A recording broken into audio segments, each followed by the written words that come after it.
So guys, if we haven't introduced ourselves for tonight, my name is Dan Cho. You can also call me Frodan. And I'm Andre Greatorp Hengshua.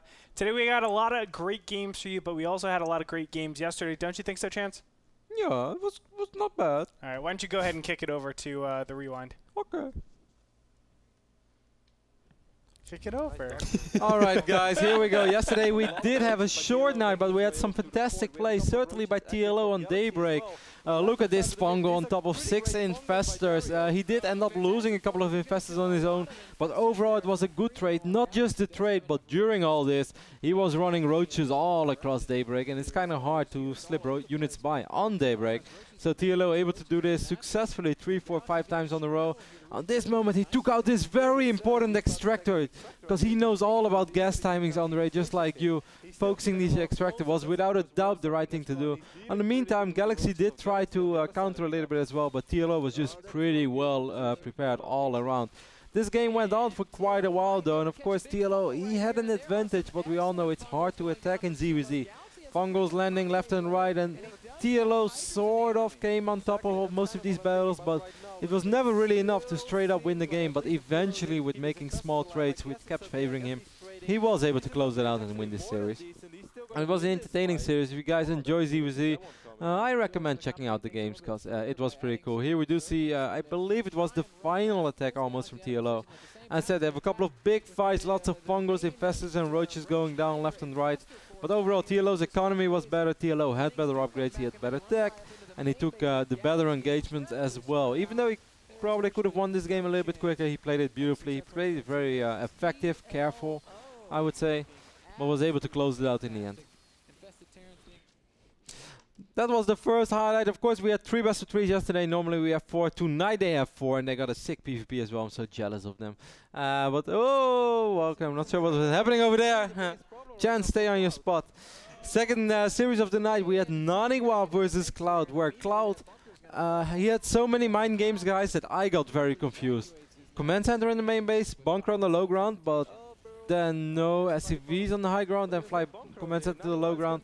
I'm not sure what actually was the thought process of Cloud. I'm gonna have to ask him about it. But needless to say, it did not really work out, as Naniwa just went for the good old straight up 4-gate, and considering the fact that Cloud had his Marines on the low ground, but no SCVs, this was a dream scenario for Naniwa. It was not gonna be much better than this. Naniwa is just running in, picking up as many SCVs and Marines as possible, waiting for that pylon to finish, and the moment that pylon did finish, he's gonna wrap things up with another big Zealot warp in, and Naniwa was able to take on this series very easily and also very convincingly, 2-0. But the play was not what we hoped for.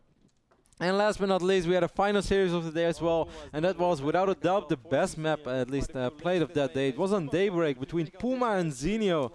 You can see it on your screen right now. Puma started off great, going with some multi-prong aggression, dropping a lot, being active with his army all around the map, and being pretty effective overall, and it really looked good for Puma for quite a while. But on a certain moment, Zinio just found this position that we all love on Daybreak. At least if you're Zerg, you're definitely gonna love that.